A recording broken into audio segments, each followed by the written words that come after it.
नमस्कार दोस्तों, इस वीडियो में जिस स्टॉक के बारे में हम बात करने वाले हैं उसका नाम है श्री रेणुका शुगर्स लिमिटेड, जिसको हम शॉर्ट में रेणुका के नाम से जानते हैं। ये स्टॉक 50 के प्राइस पे ट्रेड कर रहा है। मार्केट में फ्राइडे को इसने 5.40% का मूव दिया था।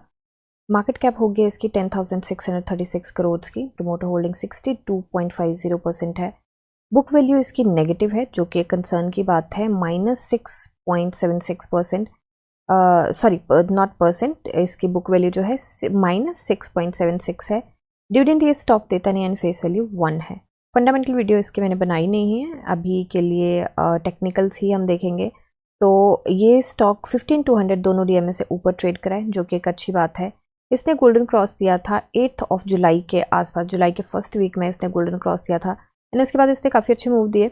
एंड उसके बाद गोल्डन क्रॉस के नीचे ही, जब ये डेथ क्रॉस के बीच में था, उसी के आसपास इसने बहुत अच्छे मूव दिए थे। एंड उसके बाद ये थोड़ा सा साइडवेज मार्केट में गया। तो अभी के लिए पी रेशो चेक करते हैं। तो पी रेशो इमीडिएट यहाँ पे है नहीं, 1 मंथ पे एक बार चेक करते हैं। तो है नहीं पी रेशो। किसी को जाननी होगी तो कमेंट सेक्शन में बता दें, मैं कैलकुलेट करके बता दूंगी। अभी के लिए सेल्स एंड मार्जिन की बात करें तो ग्रॉस प्रॉफिट मार्जिन तो हमारा डाइव डाउन किया है। ये था लास्ट क्वार्टर में 20.02, अभी है 12.02, काफ़ी ज़्यादा डाउन गया है ये। And sales quarter on quarter again down गई हैं, बट सेल्स काफ़ी हद तक काफ़ी अच्छी हैं वैसे तो अभी के लिए चलते हैं इसके एक बार शेयर होल्डिंग पैटर्न पे, एंड शेयर होल्डिंग पैटर्न एक बार चेक करते हैं। तो यहाँ पे जून में देखिए शेयर होल्डिंग पैटर्न जो है हमारा सितंबर 2021 से ही सेम चलता आ रहा है।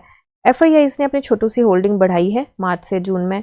डीआईआईज़ की सेम है, एंड पब्लिक के पास जो 24.06% था, अभी पब्लिक के पास 23.98% है। नंबर ऑफ शेयर होल्डर्स भी यहाँ पे इंक्रीज होते हुए दिखाई दिए हैं।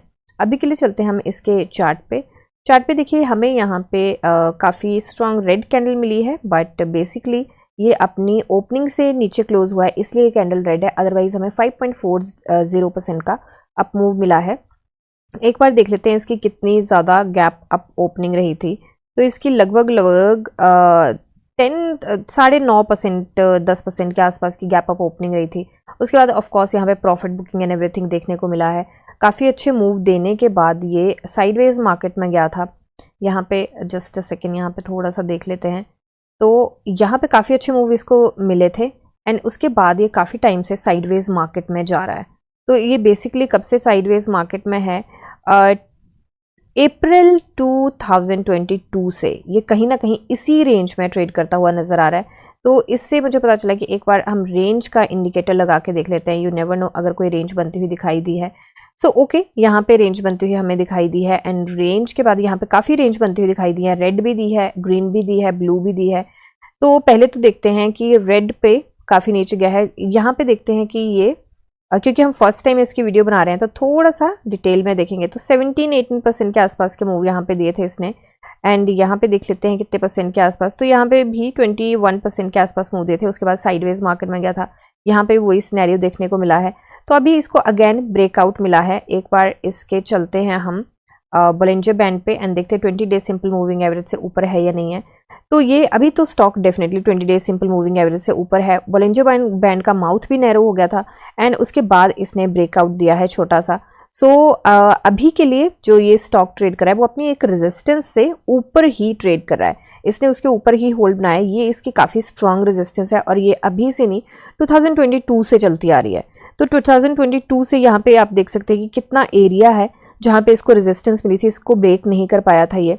तो उस वाली रेजिस्टेंस से ये ऊपर अभी के लिए सस्टेन कर रहा है, जो ये वाली रेजिस्टेंस है 49.51 के आसपास की, 49 पॉइंट जस्ट सेकेंड, सो 49.61 के आसपास की रेजिस्टेंस है, उससे ऊपर इस टाइम पे सस्टेन कर रहा है। इसको ब्रेक करके ये जो 50 की, ये जो 51.40 की रेजिस्टेंस है, इसको भी ब्रेक करके ऊपर निकल गया था, बट सस्टेन नहीं कर पाया। एंड काफ़ी स्ट्रॉन्ग रेजिस्टेंस है, काफ़ी पुरानी है, 2 साल से ये रेजिस्टेंस चलती आ रही है टू एंड फ्रो। तो अभी के लिए मुझे लगता है कि थोड़ा सा इसको पुश तो मिला है। आरएसआई जो है 59.51 पे है, एंड आरएसआई को आपको पता है 40s की रेंज से 60s में जाने के लिए हिकअप तो 60 पे मिलता ही मिलता है। या तो डायरेक्ट निकल गई तो टेस्ट करने आएगी, नहीं तो हिकअप इसको जरूर मिलेगा। अभी के लिए एक बार वीकली चार्ट पे भी चलते हैं, एक बार आरएसआई एंड इसका कैंडल पैटर्न हम चेक कर लेते हैं। तो सबसे पहले आरएसआई की बात करें तो 55.84 पे है, एंड आरएसआई अगर यहाँ से निकलती है डायरेक्ट तो ये 60 टेस्ट करने आ सकती है एंड इसको हिकअप भी मिलता है 63 के आसपास एंड उसके बाद इसको हिकअप मिलता है 67 68 के आसपास। तो अभी के लिए कैंडलस्टिक पैटर्न चेक करें तो देखिए यहाँ पे हैमर मिला last two like 4 weeks back, यहाँ पे हैमर मिला, फिर इन्वर्टेड हैमर मिला, अगेन इन्वर्टेड हैमर मिला एंड इस बार हमें बुलिश पैटर्न, इस बार हमें बुलिश कैंडल काफ़ी अच्छी मिली है, काफ़ी ग्रीन कैंडल मिली है एंड ये पैटर्न भी हमारा यहाँ पे बुलिश बनता हुआ नजर आ रहा है। तो यहाँ पे हो सकता है कि ये थोड़ा सा निकल जाए एंड वॉल्यूम की बात करें तो वॉल्यूम भी इंक्रीज हुआ है। लास्ट वीक में 58 मिलियन का था, उसके बाद 55 मिलियन का आया एंड इस बार जो वॉल्यूम आया है वो 155 मिलियन का आया है। तो 100 मिलियन के आसपास का जंप देखने को मिला है वॉल्यूम में, which is a very huge jump. और ये वीकली चार्ट की बात कर रही हूँ मैं।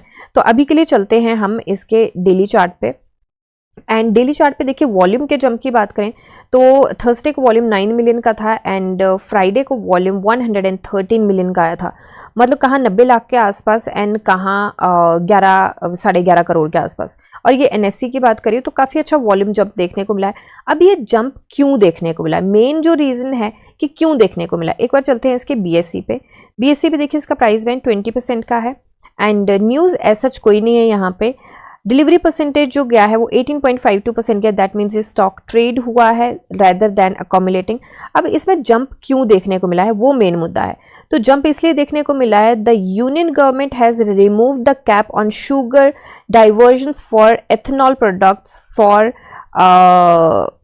Extended school year, I think यही होता है एक्सटेंडेड स्कूल ईयर 2025 एंड ये एक्सटेंडेड स्कूल ईयर जो होता है वो कब से होता है, नवंबर 1 से लेके ये जो ईयर चल रहा है पहली नवंबर से लेके 31 अक्टूबर 2025 तक रहेगा।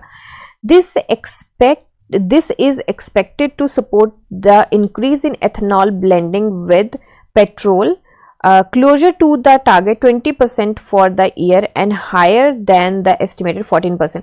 तो बेसिकली यहाँ पे इसको सबसे पहले सिंपल लैंग्वेज में बात बोलूँ तो यहाँ पे सबसे पहले ये हो जाएगा कि इनको ये जो इनकी कैप थी वो इसको रिमूव कर दिया गया है एंड इससे हेल्प क्या होगी। पहले तो इसका ये है कि इन सपोर्ट किया है इसमें कि इंक्रीज कर सकते हैं, आप एथेनॉल ब्लेंड कर सकते हैं इसमें पेट्रोल एंड एवरीथिंग में। दूसरा उसमें कितना परसेंट बोला है कि मैक्सिमम जो हो सकता है 20% हो सकता है, मिनिमम 14% तो रहेगा ही रहेगा। अब यहाँ पे इसका फायदा किस चीज़ के लिए होगा, यहाँ पे जब ये कैप रिमूव हो गया तो जो शुगर मिल्स हैं, जो शुगर की जो भी कंपनीज हैं, उनका जो प्रॉफिटेबिलिटी है एंड जो बाकी सारी पेमेंट की चीज़ें रहेंगी या अगर मिल्स को प्रॉफिट अच्छे से होगा तो आगे जो है फार्मर्स को भी टाइमली पेमेंट कर पाएंगे। तो बेसिकली सिंपल लैंग्वेज में बोलूँ तो अगर कंपनी अच्छा कमाएगी, अच्छा उसको मिलेगा, टाइमली उसको मिलेगा, तो जो उसके कोर होगा, जो जिनकी वजह से प्रोडक्शन एंड एवरीथिंग होता है, तो वो आगे उनको टाइमली पेमेंट कर पाएंगे। ये एक फार्मर्स के हक में बहुत अच्छी चीज़ हुई है एंड जो कि डिजर्व भी करते हैं वो।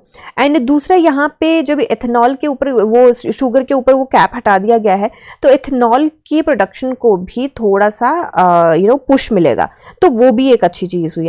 तो मेनली ये रीज़न रहा था जो यहाँ पे ये पुश मिला था, ये मूव मिला था एंड ये सिर्फ इस स्टॉक में मूव नहीं मिला है, शुगर के जितने भी स्टॉक्स हैं सब में मूव मिला है एंड ये चीज़ ये गुड न्यूज़ है। अब देखिए ये अगर वीकेंड नहीं आता बीच में तो मुझे लगता है कि अगर ये अगर ये थर्सडे होता तो मुझे लगता है कि फ्राइडे को ही मूव मिलता। अब वीकेंड आ गया है बीच में तो केवल मोमेंटम टूट जाता है। एंड डिलीवरी परसेंटेज की बात करें तो डिलीवरी परसेंटेज यहाँ पे 18.52% गया, जो कि कुछ भी खास नहीं गया है। तो यहाँ पे अगर यहाँ पे फ्रेश एंट्री की हम बात करें तो ट्रेडिंग व्यू का तो यहाँ पे स्ट्रॉन्ग बाई का है, मुझे भी लगता है कि यहाँ पे बाई का होना चाहिए, बट साथ के साथ ये जो रेजिस्टेंस है ना, इनको मैं काफ़ी हद तक अच्छे से उस माइंड में रख के चलूँगी।